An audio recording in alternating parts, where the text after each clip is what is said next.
கண்ணதாசன் ஐயா அவர்களுக்கு மனமார்ந்த நன்றிகள் பாராட்டி நிறைவாக இந்த நிறைவுரையாற்ற உள்ளார் எங்கள் வாசகர் வட்டத்தின் தூண்.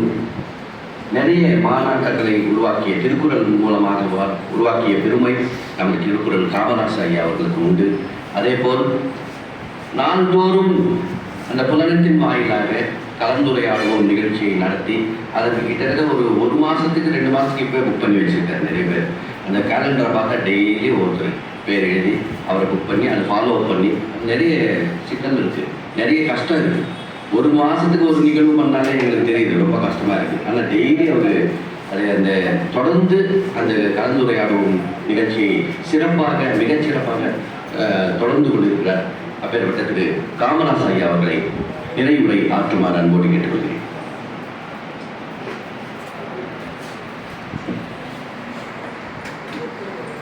மையத்தில் வாழ்வாங்கு வாழ்பவன் வானொலியில் தெய்வத்தில் வைக்கப்படும்.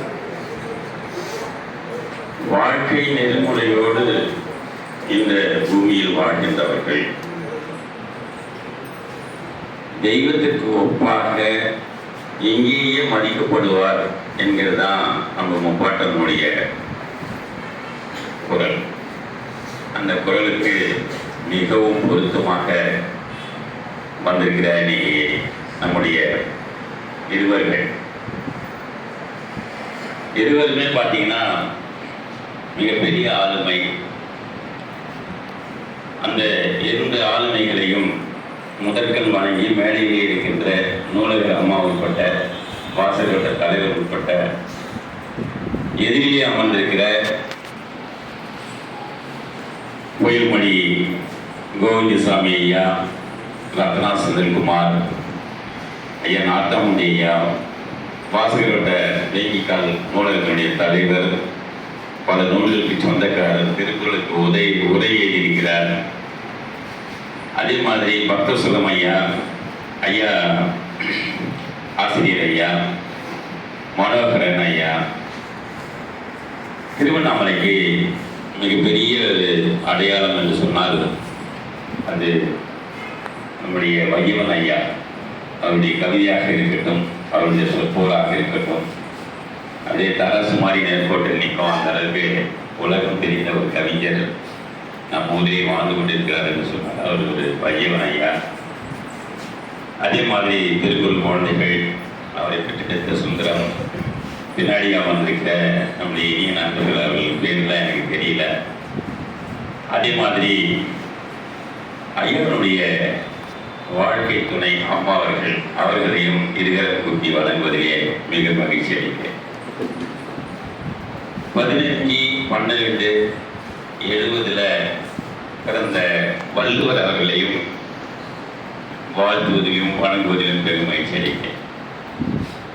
இதில் ஒரு விஷயம் இருக்கு, என்னன்னு கேட்டீங்கன்னா 1400வது நிகழ்ச்சி திருவண்ணாமலையில் அந்த தமிழ்நாடு கலந்துரையாடும் பெருனுடைய வெற்றி கொண்டாட்டம் நடக்கும்போது ஐயா அவர்கள் தினமும் கேட்டுக்கிட்டே இருந்தாங்க, நான் வருவேன். திருவண்ணாமலை மதுரையில் இருந்து மிகப்பெரிய பட்டாளங்களோடு வருவேன் என்று சொல்லிக் கொண்டிருந்தவர் வருவதற்கு சந்தர்ப்பம் இல்லாத சூழ்நிலையில தந்தையை பார்க்கின்ற நான் மகனை பார்த்தேன் முதலாக திருவண்ணாமலையில் நேரடி வீதியில் அண்ணாமலையார் கோயில் முன்னாடி இந்த மாதிரி நான் வந்திருக்கேன், அப்பா அனுப்பிச்சாரு, ஒரு புத்தகம் கொடுத்து அனுப்பிச்சிருக்காரு, உங்களை பார்க்கணும் அப்படின்னு. நான் பெருமகிழ்ச்சியோடு அவரை சந்தித்திருக்கிறேன். இதில் இன்னொரு செய்தி என்னன்னு கேட்டீங்கன்னா 15/2/1970 கல்யாணம் நடந்து 10 மாதம் சரியா 10 மாதத்துல அதே தேதியில் பிறக்கிறாரு வள்ளுவர். வள்ளுவர் பெயரில் கொண்ட அதிவிரமான ஒரு பற்றுதல் காரணமாக, பக்தியின் காரணமாக என்னுடைய மகனுக்கு வள்ளுவன் என்று பெயர் வைத்தேன் என்று சொல்லி அடிக்கடி ஐயாவுக்கு கலந்துரையாடல் பேசுவார். ஏற்கனவே ஒரு 500 நாட்கள் ஐயா இது கூட பயணித்திருக்கிறார். ஒரு நாள் தவறாக யார் பேசினாலும் முதலாக வாழ்த்துறை பாராட்டுரை வழங்குவது நீதியரசர் ஐயா அவர்கள் நடராஜன் ஐயன் கூப்பிடுவாங்க. தயார் நிலையில் இருக்குமாறு திருக்குறள் காமராசர் ஐயன் கூப்பிடுவாங்கன்னு சொல்லுவாங்க. ஐயா பேசிய உரைகள் எல்லாம் தொகுத்து அதை ஒரு புத்தகமாக போடலாம்னு நாங்கள் சொல்லிட்டு இருக்கோம். அந்த மாதிரி ஒரு ஆர்மன் நடக்கும்போது எப்படி அவர் கவனிப்பார், அதே மாதிரி அவங்க பேசும்போது கவனிச்சுட்டு அதை வரிக்கு வரி அது சரியாக இருந்தால் சரி, சரியில்லை என்றால் சரியில்லை, பாராட்டு பேசுவதில் மிகவும் வல்லவராக இருப்பார் ஐயா. அந்த வகையில் வரக்கூடிய பேச்சாளர்கள் எல்லாம் இவரை மிகவும் கவர்ந்து ரொம்ப பிடித்தமாக அடுத்தது அவர்கள் நிகழ்ச்சி முடிஞ்ச உடனே என்கிட்ட கேட்குற கேள்வி என்னன்னு கேட்டிங்கன்னா, ஐயாவுடைய எண் கொடுங்க நான் பேசணும் அப்படின்னு சொல்லுவாங்க. அந்த அளவுக்கு மதுரையிலே மிகப்பெரிய ஒரு பெரிய பட்டாளத்தை எடுத்துக்கிறார். அவருக்கு ரொம்ப நெருங்கிய நண்பர் ராமசாமி ஐயா. அவர் மூத்த தமிழறிஞர், பல கல்லூரிகளிலே அதே மாதிரி பார்த்தீங்கன்னா முதல்வராக இருந்தவர், பல நூல்களுக்கு சொந்தக்காரர். ஐயாவுடைய நூல்களை எல்லாம் திறனாய்வு செய்ய வேண்டும் என்று சொன்னார். ராமசாமி ஐயோட கூப்பிட்டார். இங்க 2 பேர் பேசுறாங்கன்னு சொன்னா மதுரையில் இருந்து 20 பேர் 30 பேர் வருவாங்க. அன்னைக்கு அரங்கம் நிறைந்திருக்கும். அந்த மாதிரியான ஒரு மதுரை என்று சொன்னாலே எப்படி தமிழ் வளர்த்தார்களோ அதே போல அங்கே மிகப்பெரிய தமிழை வளர்த்து கொண்டிருக்கிற நிறைய கூட்டங்களுக்கு எல்லாம் சென்று பேசக்கூடிய மிகப்பெரிய ஆட்களை உடைய ஒரு மிகப்பெரிய ஆட்களை எல்லாம் வைத்திருக்கிறார். இப்போ போய் சொல்லுவாராங்க, அங்கே நிறைய உங்களுக்கு ரசிகர்கள் வீசிகள்லாம் நிறைய பேர் இருக்காங்க. நான் திருவண்ணாமலைக்கு போனேன் இப்படிலாம் நினைச்சு என்னையா கூப்பிடல அப்படின்னு சொல்லி போகிறாங்க பாருங்களேன். அந்த மாதிரி நிறைய பேரை அந்த பேச்சாளர்களை எல்லாம் அறிமுகம் செய்வார்கள். அந்த அளவுக்கு மிகப்பெரிய ஆளுமையாக இன்று நான் முன்னாடி தோன்றிய போது நான் சொன்னேன், ஐயா நான் உங்களுக்கு 11 மணிலேருந்து உங்கள் கூட 2 மணி வரைக்கும் இருக்க போகிறேன்னு ஒரு வார்த்தை சொல்லும் போது நான் சொன்னேன், என்னை மட்டும் சந்தித்தால் பத்தாது, எங்கள் ஊரில் இருக்கிற இந்த 60 பேர் தான் 60 கூட்டங்கள் நடந்தாலும் அங்கங்கே போய் உட்காருவோம். வேற யாரும் வர மாட்டாங்க, நாங்கள் தான் போய் உட்காருவோம்.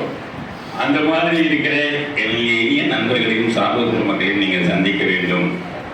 அதிலேயும் கூட நீதித்துறையில் இருக்கிற எங்களுடைய மூத்த வழக்கறிஞர் பயணிராஜ் ஐயாவை நீங்கள் சந்திக்க வேண்டும் என்று நான் ஆவலோடு பேசிக் கொண்டிருந்தேன். அதே மாதிரி புத்தகங்களுக்கு போய் சாரம் ஐயா கொடுத்து போயிடாரு. ஒரு காரணமாக நான் ஐயாவை சந்திக்கும் போது 8 வரைக்கும் பேசிகிட்டு இருக்கேன். அப்போ நான் படிச்சுட்டேன் அப்படின்னாரு. நான் தான் 2 மணி நேரத்தில் படிச்சு வர சொல்லினேன் அப்படின்னேன். படிச்சு விட்ட உடனே சொன்னேன் நான், ஐயா நீங்கள் வள்ளுவரும் வாய்ச்சாங்களும் 2 பேரும் ஒருத்தர் பார்க்கணும்ல, ஆனால் 2 பேருமே ஒரே சிந்தனையில் செஞ்சுருக்காங்க சில வேலைகள். அதே மாதிரி உங்கள் புத்தகத்தையும் பார்த்தாலும் அதே மாதிரி இருக்குது, நீங்கள் அவர் புத்தகத்தை பார்த்தாலும் அதே மாதிரி இருக்குது அப்படின்னு சொன்னேன். அதே மாதிரி ஐயாவும் சொன்னாங்க. இதில் ஒரே ஒரு விஷயம் என்னன்னு கேட்டிங்கன்னா, நடைப்பயிற்சியில் நீங்கள் ஒரு மருத்துவர் சொன்ன பிறகு ஒரு நாளைக்கு 5 கிலோமீட்டர் நடந்துருக்கீங்க. வாழ்க்கையில் ஒரு மனிதன் இந்த பூமியினுடைய சுற்றளவு எத்தனை கிலோமீட்டர் இருக்குமோ அத்தனை கிலோமீட்டர் நடந்த பெருமை நம்ம பயணிராஜ் ஐயா மூத்த வழக்கறிஞர் சார் அது ஒரு புத்தகத்தில் குறிப்பிட்டிருக்காரு. அது கூட நான் அந்த கிலோமீட்டர் வரையும் குடிச்சிருக்காரு. ஒரு நாளைக்கு இத்தனை கிலோமீட்டர். நான் பார்த்த வரையில், நான் சிறு வயதில் இருக்கும்போது பார்த்த வரையில் 40 ஆண்டுகளாக நான் அவருடைய குடும்ப நண்பராக நான் பயணித்துக் கொண்டிருக்கிற சூழ்நிலையிலே என்னுடைய திருமணத்துக்கெல்லாம் வந்து அண்ணாமலையார் அந்த கோயிலெலாம் வந்து ஒரு பண்ணியிருக்காரு. அப்போது நான் பார்த்த வரைக்கும் காலையில் மாலை விடாமல் நடைபயிற்சி செய்து கொண்டிருக்கேன். இதுதான் உங்கள் இளமைக்கு காரணம்னு கூட நான் கேட்டேன்.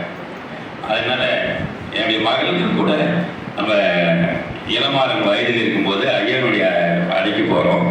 அப்போ முதல்ல அவர் கேட்ட கேள்வினா ஒருத்தன்னு கேட்டார். எங்கள் பெரியவர் சொன்னா ஒருத்தர் அடிவான உயிர் வாழ்வான மத்தியான சர்க்கார் வைக்கப்படும் சொன்னா திரும்பி டேபிள் மேலே வச்சுக்கிட்டார். அன்னைக்கிலேருந்து பெரியார வாராயில் பார்த்துக்கோ ஏன் வார்த்தை. அந்த மாதிரிலாம் இருக்கிற ஐயா அவர்கள் தொடர்ந்து இன்று இவருடைய வாதங்களை எல்லாம் இவருடைய வழக்காடுகளையும் பார்ப்பதற்காகவே நிறைய வழக்கறிஞர்கள் நிறைய நீதிபதிகள் எல்லாம் ஆவலோடு இருந்த காலத்தை எல்லாம் 50 ஆண்டுகள் 52 ஆண்டுகள் நீதித்துறையை பணியாற்றி அண்ணாமலையார் கோயிலுடைய சட்ட ஆலோசகராக இருந்து நம்முடைய இதில் பார்த்தீங்கன்னா நூலகத்தில் அதே மாதிரி இருந்து நாங்கள் அப்போ தான் பண்ணோம். எங்கன்னா இந்த பில்டிங் வரதுக்கு முன்னாடி இந்த பில்டிங்கை தான் கட்ட போகிறோம்னு சொல்லும்போது தான் அப்போது தமிழில் நான் ஐயா தான் எங்கள் வாசகோட்டத்தினுடைய முக்கிய பொறுப்பில் இருக்கிறோம். அப்போ தான் நம்ம அடுத்த வாசகோட்ட தலைவர் யார் அப்படின்னு சொல்லும்போது அடியனுக்கு அடியனாக இருக்கிற நான் ஒரு நாமினேஷன் தாக்கல் பண்ணேன். அவர் தான் வாசுதேவன் மாட்டாதீங்க. அதே மாதிரி ஐயா கிட்ட போயிட்டு ஐயா தான் சட்ட ஆலோசகர். அப்போ தான் முதல்ல போய் கூப்பிட்டு வந்து முதல்ல பண்ணோம். எல்லாம் என்ன சொன்னால் நான் என்ற வார்த்தையை தவிர்த்து நாங்கள் எல்லாம் செய்த போது இந்த பதாக்கை எல்லாம் இருக்கிறது. இந்த பதாக்கை எல்லாம் முதலாக நாங்கள் எல்லாம் தெரியும் போது 17 பேர் தான் இருந்தாங்க. அப்போ புறவலர்கள் 17 பேர். இந்த 17ல் அடுத்து 18வது நான் சேர்க்கணும்னு சொல்லும்போது நான் சொன்னேன் 100 பேரை சேர்த்துட்டு 100வது சேர்த்துக்கிறேன். அதுக்கப்புறம் பார்த்தீங்கன்னா 500 பேரை சேர்த்துட்டு 1000வது சேர்ந்துருந்தேன். 1500 1500ல் 22 பேரை சேர்த்துருப்பாங்க. நடுவில் ஒவ்வொரு 500க்குள்ள ஒரு 20 பேர் சேர்த்துருப்பாங்க. நீங்கள் பார்த்தீங்கன்னா ஒரே நாள் என்னுடைய நண்பர் மோகன் வைரக்கண்ணை அவங்களுக்கு தெரியும். அவர் 10,000 ரூபாய் அங்கிருந்து உடனே இது மாதிரி கூட்டம் நடக்கும்போது அடிச்சு 10 பேரில் நீங்கள் வந்து பண்ணணும் அப்படின்னு சொல்லும்போது நான் உடனே எல்லா பேரையும் எழுதி கொடுத்தேன். தங்கவில் நான் பெரிய எழுதி கொடுத்துருப்பாங்க, போட்டு கொடுத்துருப்பாங்க. அதில் பார்த்தீங்கன்னா 1457 என் பேருமே இருக்கும்.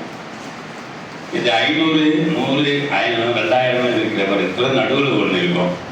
இப்படி இந்த நூலகத்தினுடைய வளர்ச்சிக்காக புறவலர், கொடையாளர், பெரும்புலவர், புறவலர் என்ற 3 திட்டத்தை வச்சுட்டு தமிழகத்திலேயே அதிகமாக எண்ணிக்கை உடையக்கூடிய பார்த்தீங்கன்னா 1517 பேர் 16 பேர் இப்படி நிறைய பண்ணி 11 ஆண்டுகள் தொடர்ந்து இந்த நூலகம் சிறந்த நூலகமாக விளங்குகிறது என்று சொன்னால் திருவண்ணாமலைக்கு மிக பெருமை. இதை தொடர் எங்களுக்கு என்ன கிடைக்கும்?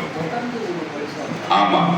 அதே மாதிரி பார்த்தீங்கன்னா இங்கே வந்த உடனே பில்டிங் வந்துச்சு.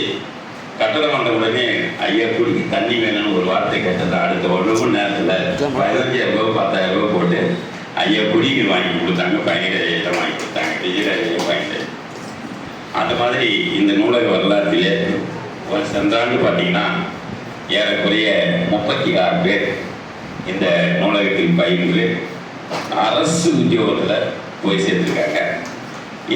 இந்த வருஷமும் அது மாதிரி 33 பேர் சேர்ந்துருக்காங்க. அதில் ஒரு திருநங்கை தமிழ்நாட்டில் 2வது திருநங்கையாக உதவி ஆய்வாளர் படிக்கிறாங்க. சென்ற ஆண்டு நான் வரும்போது பார்த்தேன். இங்கே பாவப்பட்டு அவங்க ஊர் பார்த்துட்டே நீ எல்லாம் இருக்கீங்களா? திருப்பத்தூர் இருந்தேன் ஐயா, நான் கள்ளக்குறிச்சி வந்துட்டாங்கன்னு சொன்னாங்க. நல்ல காலம் அந்த ஊரில் நீ இல்லாமல் போயிட்டியா அப்படின்னு நான் சொல்லிட்டு போனேன். அந்த மாதிரி மிகப்பெரிய மாற்றத்தில் ஏற்படுத்தியிருக்கிற சாயரமணியா.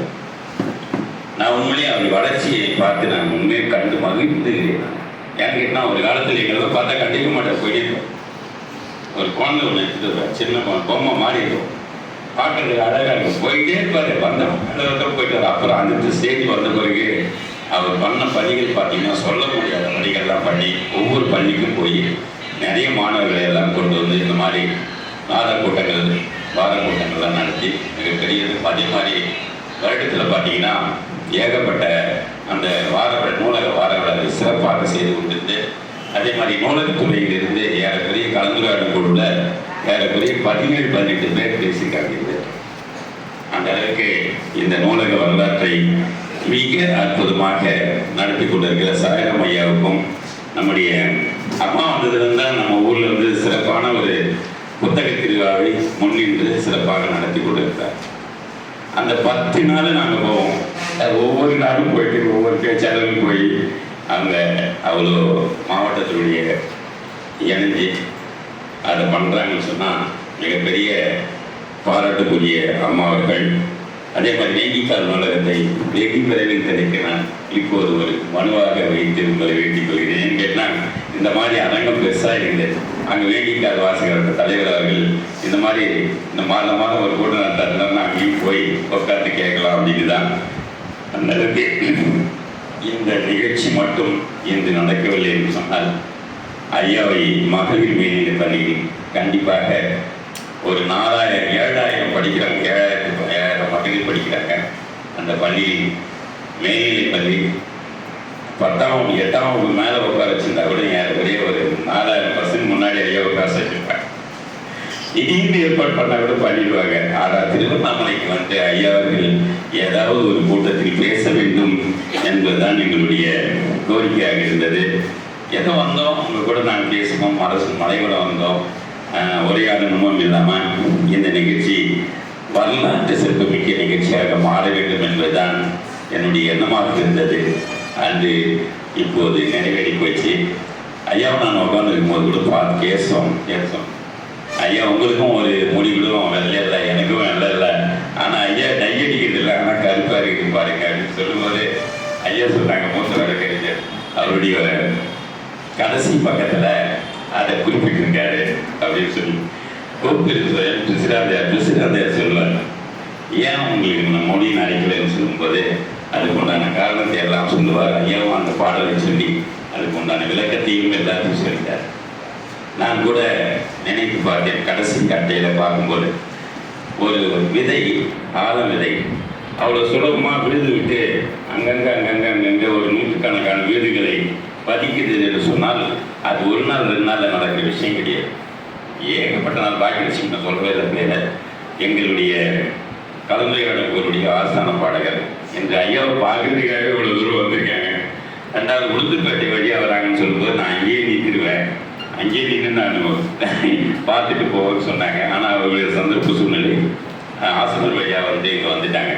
அந்த மாதிரி அவர்களையும் வரவேற்று இப்போ என்னன்னு கேட்டிங்கன்னா, ஐயா சொன்னாங்கல்ல எனக்கு நடனம் ஆட தெரியாது அப்படின்னு சொல்லி, ஆனால் மும்பையிலிருந்து வந்து பேட்டி 80வது வயது கொண்டாட்டத்தின் போது மேலிருந்து இறங்கி தாத்தாவையும் நடனம் ஆட வைத்து மிகப்பெரிய கைத்தட்டல்கள்லாம் பண்ணி அவர்களுமே ஒரு பெரிய மகிழ்ச்சியாக இருந்திருக்கிறது. அதையும் அந்த நூலிலே ஐயா அவர்கள் குறிப்பிட்டிருக்கிறார்கள். அந்த மாதிரி அந்த குறையும் போயிடுச்சு அப்படின்னு சொல்லணும். அந்த அளவுக்கு மிகப்பெரிய இதுவே. நீங்கள் மதுரைக்கும் திருவண்ணாமலைக்கும் இப்போது ஒரு பெரிய ரயில் விட்டிருக்கோம். அதனால் நீங்கள் எல்லாம் திருவண்ணாமலைக்கு வரலாம், நாங்கள் எல்லாம் மதுரைக்கு வருகிறோம் என்று சொல்லி 2000வது நிகழ்ச்சி, கலந்துரையாடல் குழுவினுடைய 2000வது நிகழ்ச்சி கண்டிப்பாக மதுரையில் தான் நடக்கும் சொல்லிட்டேன். காரணம் கேட்டிங்கன்னா, இங்கே 1400 ஐயா வர முடியல, அதனால் நாங்கள் எல்லாம் அவரை சந்திப்பதற்காக அங்கே சென்றோம். ஆனால் இந்த வரலாற்று சிறப்புமிக்க நிகழ்வாக 27/7/2024 அன்று நடந்துவிட்டது. இருந்தாலும் 2000வது நிகழ்வு மதுரையில் நடக்கப் போகிறது. மிக பிரம்மாண்டமான விழாவாக நடக்கும். அந்த நிகழ்ச்சியில் யாரெல்லாம் கலந்து கொள்ள வேண்டுமோ அதெல்லாம் கலந்துக்கலாம். அதே மாதிரி திருவண்ணாமலை இருக்கிற மிகப்பெரிய மனிதர்கள் எல்லாம் அந்த கலந்துரையாடும் குழுவில் பேசிட்டாங்க. பன்னாட்டு நிகழ்ச்சி அது உலகம் பூரா நேரடியில் போகும். நம்ம மூத்த வழக்கறிஞர் கூட நான் அடிக்கடி கேட்டுகிட்டே இருக்கேன், ஐயா ஒரு நாள் சொன்னேன், சொல்கிறேன் ஆனால் ஒரு நாள் கண்டிப்பாக அது நடக்கும்.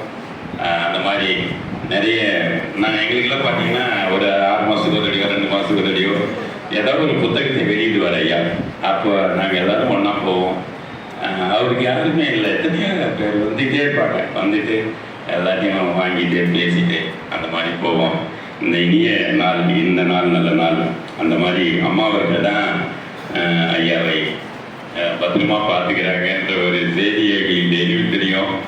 அதே மாதிரி அவருடைய அவனுக்கு என்னன்னா, அந்த பாத்ரூம் போகும்போது கால் தவறி விழுந்துட்டாரு. அதனால் ஒரு 6 மாதம் வரவே இல்லை. நானும் தமிழெல்லாம் பேசி, ஐயா நீங்கள் தினமும் வந்துருங்க, வந்து பேசுங்க, உங்களுக்கு ஆறுதல் ஆகிடும் சொல்லி டாக்டர்லாம் பயமுறுத்துறாங்க, நீங்கள் நடக்காதீங்க, போகாதீங்க, வராதிங்க அப்படின்னு சொல்லும்போது எங்கள் கீழே இருக்கிறவங்களாம் அதே மாதிரி பயமுறுத்துமா, நீங்கள் பயப்படாதீங்க, தைரியமாக நடங்க அப்படின்னு சொல்லி நடக்கட்டும். இல்லைன்னா அவருடைய நடையழகும் அவருடைய கம்பீரமும் அவருடைய தோற்றமும் பார்க்கும்போது நாமெல்லாம் மிக உள்ளம் மகிழ்ந்து போயிருப்போம் என்று சொல்லி இந்த நிகழ்வை எல்லாம் நாம் மீண்டும் ஆசை போட்டு கூட நிகழ்வாக மாறி இருக்கிறது என்று சொல்லி எனக்கு வாய்ப்பளித்த சாய்ராம் ஐயாவுக்கும் மாவட்ட நூலகர் அம்மா அவர்களுக்கும் நம்முடைய வாசப்பட்ட தலைவர் அவர்களுக்கும், இன்னும் கூட நிரந்தர தலைவர் அவர் தான், நிரந்தர தலைவர் அவர் தான். ஏன்னா எல்லாரும் ஓட்டும் அவருக்கு தான். அதே ஒரு அம்மா தலையாட்டுறாங்க. அந்த மாதிரி நிரந்தர தலைவர் இங்கே வந்திருக்கிற நம்முடைய இளம் குழந்தைகள். இந்த ஆண்டு பரிசு பெறக்கூடிய இளமாறன் 1330 பொருளையும் சொல்லி இந்த ஆண்டு பரிசு பெறக்கூடிய இளமாறன் சென்ற ஆண்டே 15,000 ரூபாயை கட்டி சென்ற நம்முடைய இலக்கியா. அவருக்கு எல்லாருமே தெரியும், கல்வி அமைச்சர்லேருந்து முதல்வர்லேருந்து எல்லாருமே தெரியக்கூடிய இலக்கியா இப்போது அந்த பள்ளி அவர்களுக்கு ஒரு இலவச படிப்பை தந்திருக்கிறது. கஜேந்திரன் அவர்கள் இலவச படிப்பு, நீங்கள் 12ஆம் போது நீங்கள் வந்து இலவசமாக படிச்சுக்கலாம். அது பக்கத்திலே அந்த குழந்தைகளுக்காக வந்து தினமும் செல்லக்கூடிய சுந்தரம் இன்னும் ஒரு 15 ஆண்டுகள் போயிட்டு அவர்கள் எந்த உயரத்தில் இருக்கிறார்கள் என்பதையெல்லாம் நாம் பார்த்து கொண்டு தான் இருக்க போகிறோம். அதே போல் இந்த நூலகத்திலே நாம் வந்தபோது திருமணமாக்கி இன்று தன்னுடைய குழந்தையோடு ஆதினா இன்னொரு பேர் வச்சுருக்காங்க, என்னன்னு தெரியல, புவனேஸ்வரி அவர்களுக்கும் என்னுடைய வாழ்த்துக்களையும் வணக்கத்தையும் தெரிவித்துக் கொண்டு இந்த நல்லதொரு வாய்ப்பை ஏற்படுத்தி கொடுத்த அனைவருக்கும் எங்களையெல்லாம் இந்த அளவுக்கு மகிழ்வு உரை செய்த நம்முடைய நீதிபதி ஐயா அவர்களுக்கும் அவங்களுக்கு குடும்பத்தாருக்கும் இன்னொரு நாளைக்கு அவங்களுடைய இளம்பவன் ஐயா சிலப்பதிகாரத்தை இருந்தாங்களா அவரையும் கூட்டிட்டு வந்தேன். திருக்குள்ளையில் வந்து குட்டிங்க அவரையும் கூட்டு வந்து அடுத்த ஒரு நிகழ்வில் நாம் அனைவரும் சந்திப்போம். அப்போது ராமசாமி ஐயா உட்பட உங்களுடைய தோழர்கள் உட்பட எல்லாரும் இங்கே வர வேண்டும் என்று சொல்லி நல்லதொரு வாய்ப்புக்கு நன்றி பாராட்டி இடம் சாருகிறேன். நன்றி, வணக்கம்.